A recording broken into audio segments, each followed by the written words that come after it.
well, got another window in the weather, and so we're going to go off down the river and probably tuck ourselves in under the cliffs in Seaford Head cliffs, because if you look at the smoke coming off the incinerator there, it's quite a northerly wind blowing. The forecast is that it is actually going to get quite windy, but from the north. Now the beauty of that is, as long as we keep in close to the shore, it will stay calm. I don't think we're going to be able to go offshore. We'll go out and we'll have a look at it when we get out there, but at the moment the plan is keep inshore, see what we can pick up. There's plenty of good fish being caught off inshore, so there's no reason why we can't have a good day. So that's the plan. Right, well we've got outside the harbour now, and actually it's glassy out here. It really is. It's really calm. I mean, I know it's a northerly wind and it's going to be calm inshore, but looking back at the smoke coming out of the incinerator, even that seems to not be quite so affected by the wind. So the wind seems to be dropping off a bit. So I think we're going to change our plans very slightly, and we're going to steam out to we'll head for a wreck that's about 7 miles off. If it starts getting lumpy on the way out there, or too lumpy, then we can turn back. We've got plan B, and the plan B is that we will head over and we will anchor up under Seaford Head, which is over there. And that gives us nice shelter from the land. I mean, looking out at the horizon, you probably can't see this on the camera, but the horizon has got a ripple on it, which is normally an indication that there's some swell out there. But anyway, so it's all looking good. What a beautiful day. What a beautiful day. That's the dredger. The dredger comes in here periodically and dredges the channel so the ferry can get in and out of the harbour. We were lucky. We've managed to get out past the ferry. The ferry is just starting to steam up now. You can maybe see the smoke coming out from his stack there. He'll be coming out and heading off to Dieppe. And looking at the beach, we've got 1, 2, 3, 4, 5. There's quite a few anglers on the beach there fishing. So there is some talk of place coming in, early place. I did think about drifting for place today, but unfortunately this time of the year, if you catch place, they're very poor condition. They're either full of roe or they've just finished laying their eggs, and so there's not much meat on them. So it's best to leave them for a month or so out and fatten up a bit. But that will be a target species for a not too distant future. All right, so let's get them pedal to the metal and start heading back out to where we're going. So.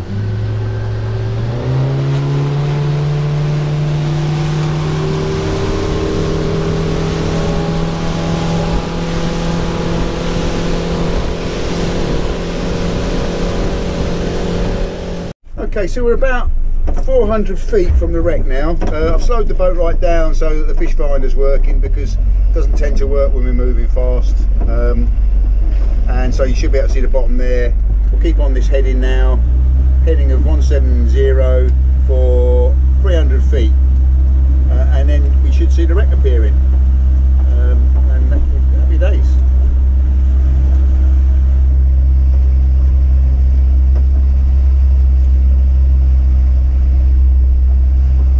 It's not too bad out here at all.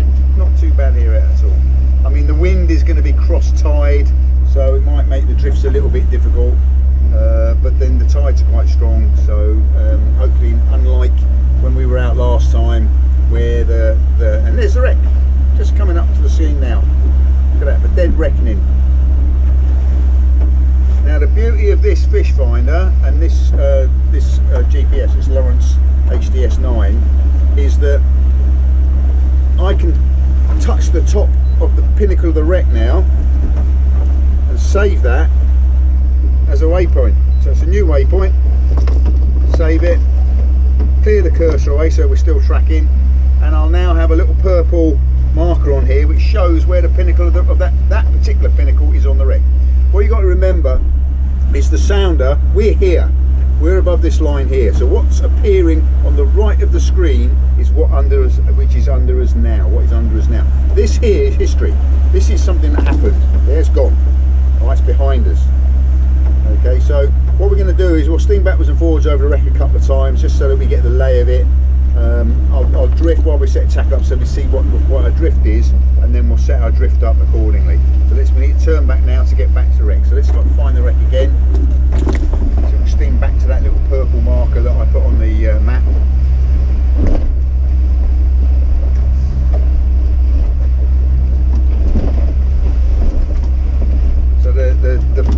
charting device here tells me, that line tells me where I'm heading for. It's a little bit laggy, so it's not always bang on.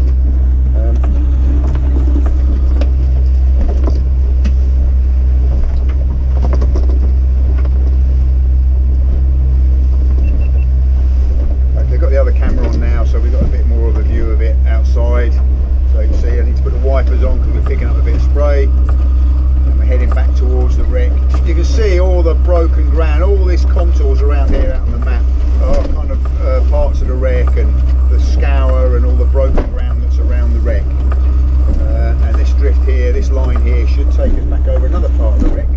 The little blue marker, which you may or may not be able to see, is the actual waypoint. The waypoint that's been saved on latitude and longitude that shows us where the wreck is, so where I head for. But of course the wreck is spread out. Here we go, here's another bit of the wreck, just coming up now. And again, once we go over that, I'll stab a little waypoint on there. Just gives us some little ideas of where the lie of the wreck. So there we've got the top of that, new waypoint, save, clear the cursor. Don't make the mistake of not clearing the cursor, because otherwise it just freeze frames on there and you're looking at the same screen for some time saying, well, that's a big wreck, isn't it? Okay, so that's behind us now, that wreck is now behind us. So we'll go back over the top of it, and then I'll cut the engine and we'll just drift while we're tackling up, which gives me an idea of what way we're going to drift. I have to say, I can't see any great sign of fish over the top of that, but it doesn't mean to say they're not there. It's just a bit of a gamble coming out on a wreck this early in the year. Generally, I would say that the pollocking starts in February, but everything else this year and last year have been a little bit strange. So you know, we might get lucky and we'll pick up some pollock on it. We'll have a few drifts. If the drifts are impossible or the fish aren't taking, then we'll go back to plan B, which is to go under Seaford Head, drop the anchor and fish bait. At least we know we'll catch whiting doing that, and we'll probably catch dogfish. So here we go, here's the wreck coming up again. Let's cut the engine. So we're now just drifting on the tide and on the wind. Again, I'll stab the waypoint marker on there. Just gives me another little point of the wreck, so another new waypoint. Save it, clear the cursor.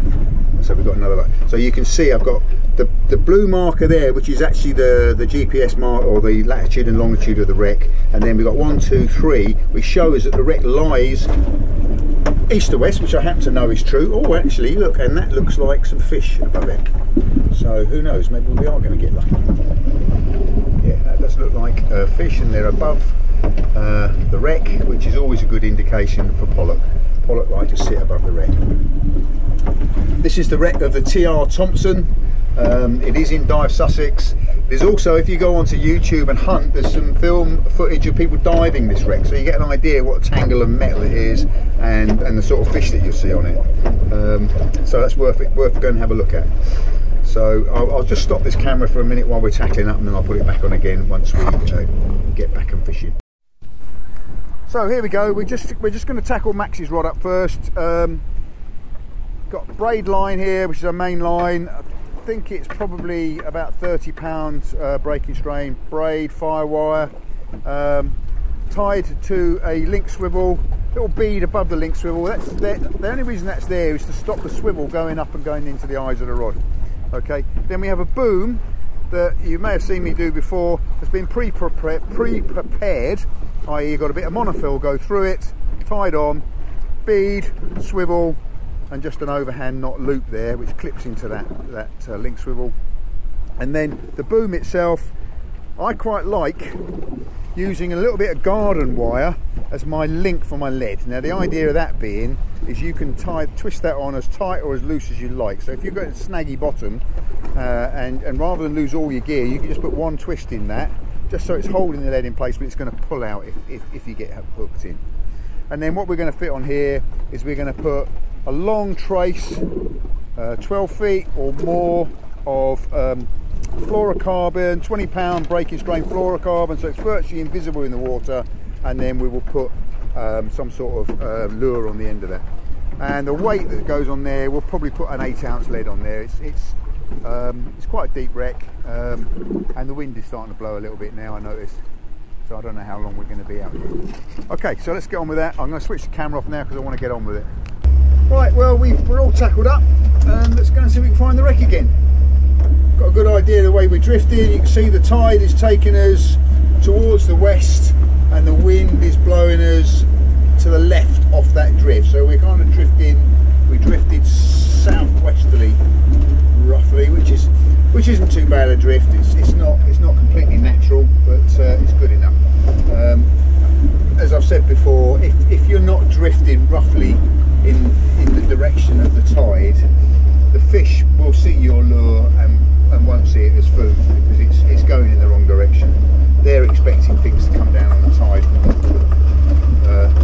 They're not expecting the bait fish to be swimming against the tide, particularly. So let's get us back up to the wreck, see how far we've drifted in the time it's taken us to tackle up. So there's a fair old tide running, and with this wind as well. As I say, we'll have a couple of drifts. I mean, if we really hit it off, we will stay out here. If not, we'll head back in because it's going to get uncomfortable out here, I think.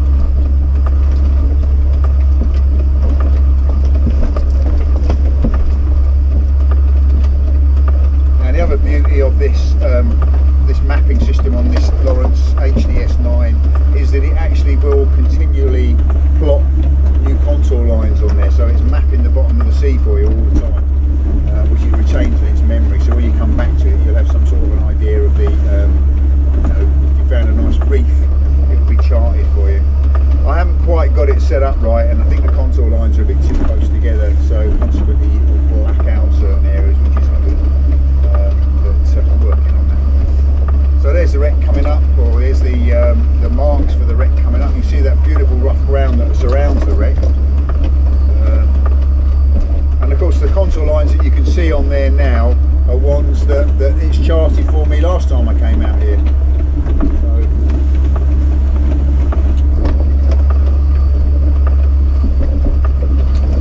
we'll steam over the wreck this time. It's not a good practice to steam over the wreck. Once we've got everything set out and the drifts worked out, we will always look to steam away from the wreck so that we're not disturbing the fish on it. If you keep going backwards and forwards over the top of the wreck, particularly when you're bass fishing, it does drive the fish off the wreck, without a doubt. So you need to be a little bit subtle. You go across the wreck with your engine shut off, and steam around the wreck, giving it a nice wide berth so as not to disturb the fish. And there we go, there's the wreck coming up. So again, it's another bit of the wreck. I'll stab a little waypoint on there.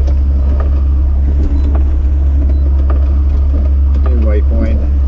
Save, clear the cursor, and what I always like to do is that once I know where I want to drift to, I'll turn the boat around and face the boat towards where I want to drift.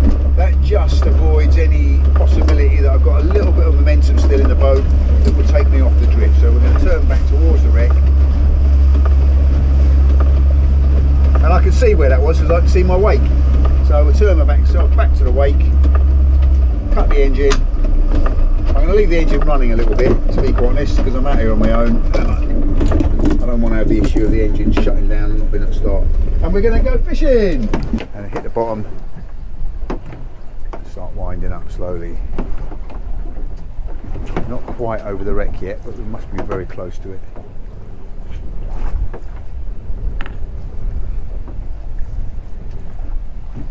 Obviously not winding all the way to the top, we wind up, I don't know, a third of the way up, and then let it get back down again.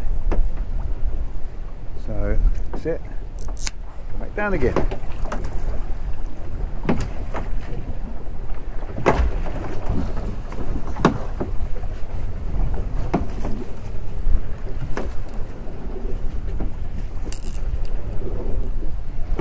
Bit of wreckage starting to show there, is it? Can't see that. Oh yeah, we should be amongst the wreckage here. There's the wreckage now. Bang on the wreckage. Slightly different drift to the last time, so we're going over a different part of the wreck, which is always good, until we start catching fish, and then we want to go hit that part of the wreck again each time.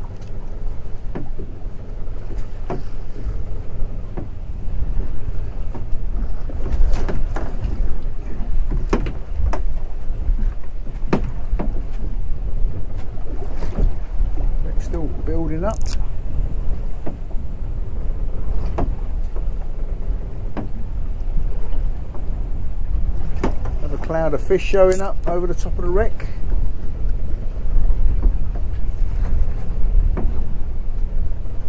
Do get a lot of pouting on these wrecks, and they do swim in big clouds. There's a lot of fish there.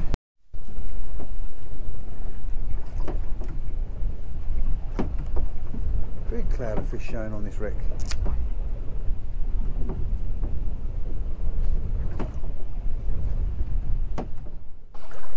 Okay, so we're going down again. We've steamed up tide of the wreck, and we're just going to drift back over it.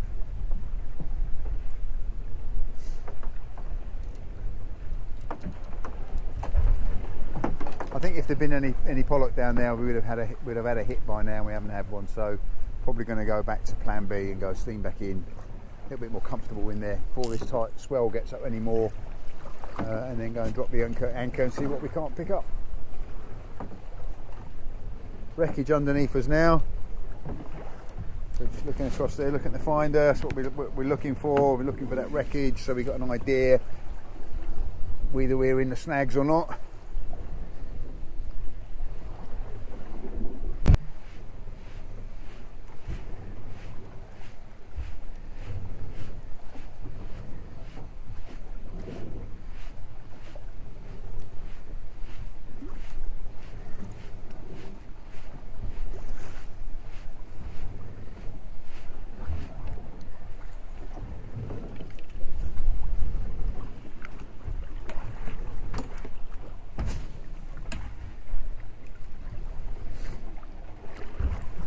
What you don't want to see is that the lure wasn't fishing properly. We're going to have one more drift, so wind it up. We'll go around one more time and then we will go inshore, unless we start hitting fish, of course.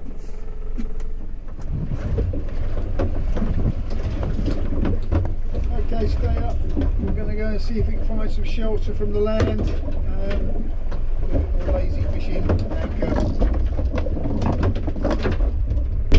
Camera off.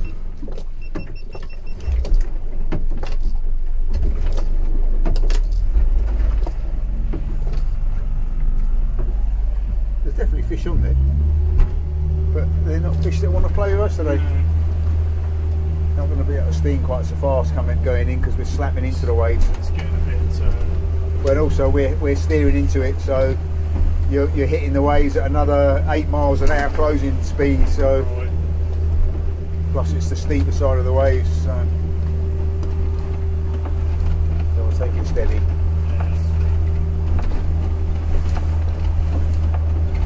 Let's say slow and steady. Right, well, we're punching our way back. I'm fishing inshore. Had a few drifts on the Thompson. Definitely fish on there, but just early in the season. Maybe not feeding or whatever. It's getting a little bit sloppy out there. The wind's starting to pick up, so we head back in to the lee of the shore. And then once we find a comfortable spot, drop the anchor and see what we can see. That's where we're heading.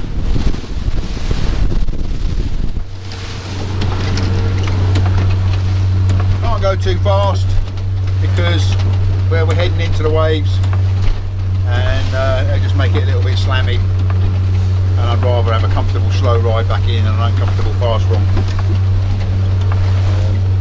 As you can see, when we go more than about 5-10 knots, the fish finder completely, you're not seeing the bottom anymore because of the cavitation effect around the transducer. We're actually only making 8 knots at the moment. As we get closer to the shore, we will be able to pick that up a little bit because this swell will gradually get flatter as we get closer to the land. Well, that's the hope anyway.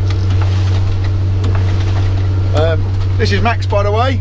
Hello. He's my crew of the day. He's been out with me 2 or 3 times now. Yep. So he's still learning the ropes, but then we're all learning the ropes. We're always learning something new. So that's good because it gives me an opportunity to talk through what we're doing, talk to Max about it. And Max wants to get into beach fishing, so we're probably going to go down to a local tackle shop and sit and discuss with the proprietor what they recommend with regard to rods and reels, etc. And hopefully we'll make a film of that. So that should be an interesting viewing. It'll probably be in mid-February when we do that. Anyway, there we go. That's where we're going. You can see I've got a windscreen wiper on because we are picking up the odd, cutting off the top of the odd wave.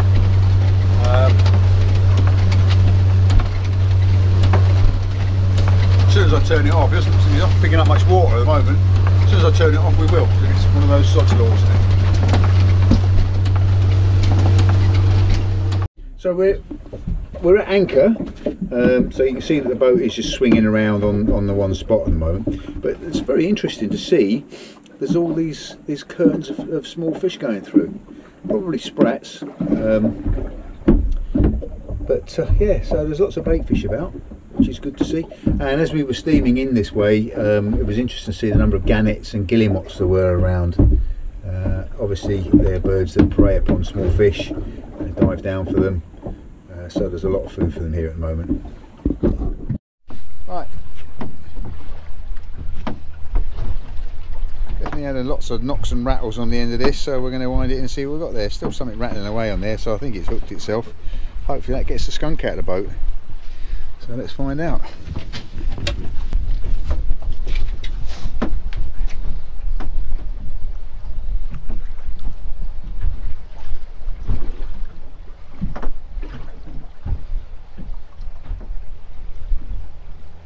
Tugging away there, I suspect it might be our friend the whiting, and it is. It's quite a nice whiting, mind you. So we have the skunk out of the boat, and we've got a nice whiting there. If it was off the beach, we'd be very happy with that. But we're going to put him back. He's only just lip hooked, so nicely done. Nice little whiting, beautiful fish. Just a pity that there was a lot. It'd be nice if there were a lot more of them that were a lot bigger. And I think Max's rod is doing the same thing. So he can go back. And away he goes back to Davy Jones. Max, you ever go and winding yours up, mate?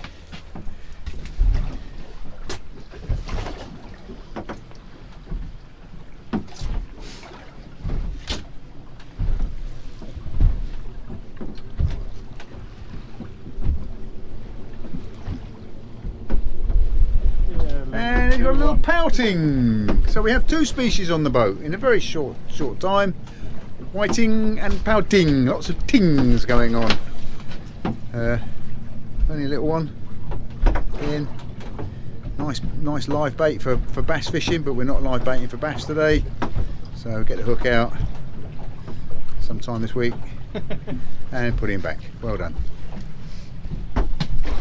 Right, well we're gonna put an uptide rod out at the same time as fishing there. Might be a bit of a challenge at the moment because the boat's still swinging around a bit, but we'll see. So we've got a basic grip lead. It's a fixed grip, so we don't want it breaking out. We've got a pennel rig which is made up of cuttle and some black lug. Above that I put a moon glow on there just to see if that works as a bit of a tractor, and then it goes up to a pulley. So it's a pulley pennel rig, I guess you'd call it. Shock leader of monofilament going down to a braid on the reel, and the reel is a slosh. Yeah. So we'll whack that out. Again, if I'm going to ask Max to just hold the camera while I'm casting that out. There we go.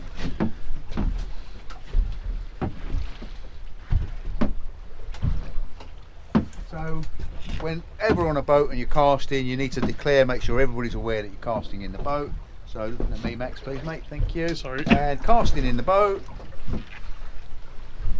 Not going too far, just so it's away from the noise effect of the boat, really.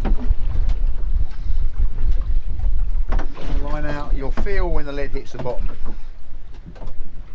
That's it. The lead has hit the bottom. So Then we let the tide start to take up a little bit of slack on the line, so you get a little bit of bow in the line. We're not going to get that at the moment because there's not much tide. So we'll let a little bit of slack out. A little bit of slack out. Set the reel. Put that down.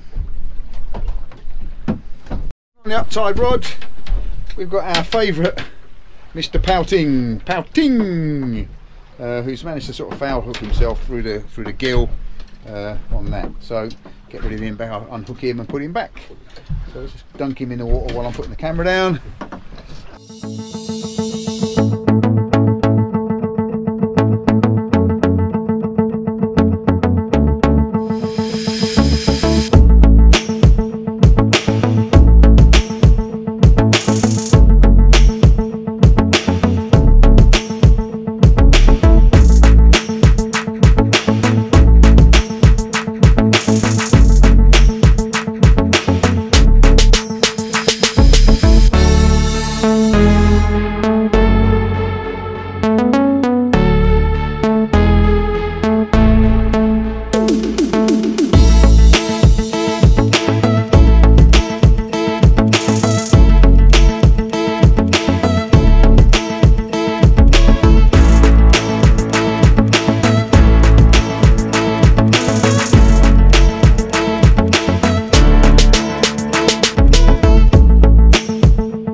Right, another end to a great day.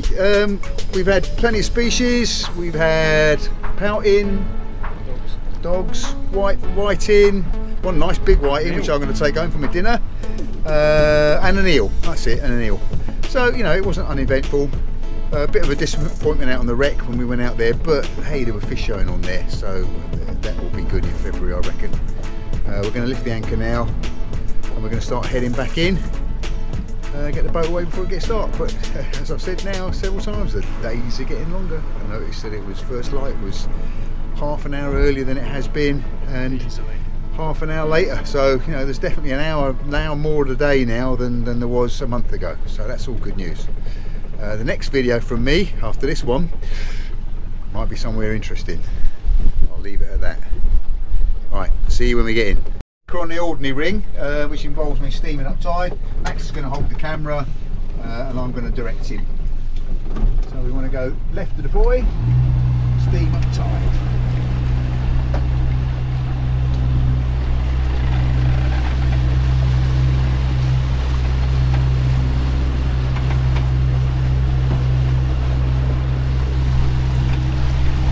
Still keeping the buoy attached to the front of the boat. That's because if I had an engine failure now, I know it's going to come back to the front of the boat again rather than side on. I don't want to be side on into the sea because that's quite dangerous. Right, Max wants to get a shot back at the buoy. So the buoy, feel the chain actually going through the Alderney ring now. That's it, I think the anchor's now underneath the buoy. So get a shot of the buoy, mate. That's it. Let's go along a little bit further so we're sure that we've got it. Just hook it to the line. Stop moving. There we go.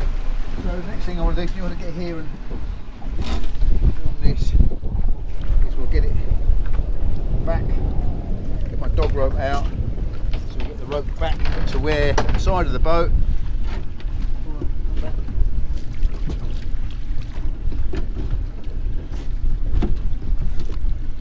Unclip that, make sure that gets clipped in somewhere so it doesn't drop over the side of the boat. Undo the rope.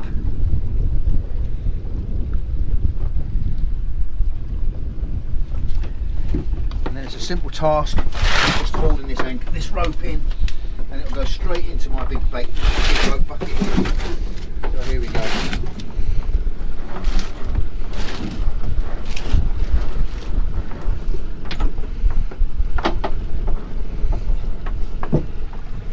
Now hanging with the chain counterbalancing it.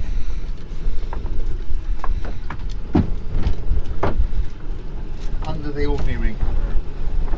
So there's no effort involved in bringing this back in.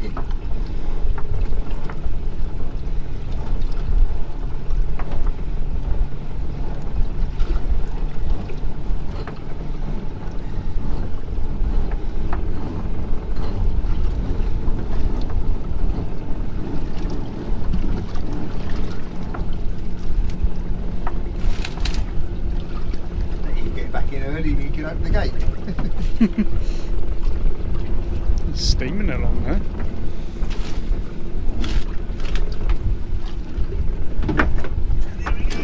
Here we go, the chain. Now you get front up. Because suddenly, when the counterbalance is no longer holding the anchor there, the anchor's going to drop down.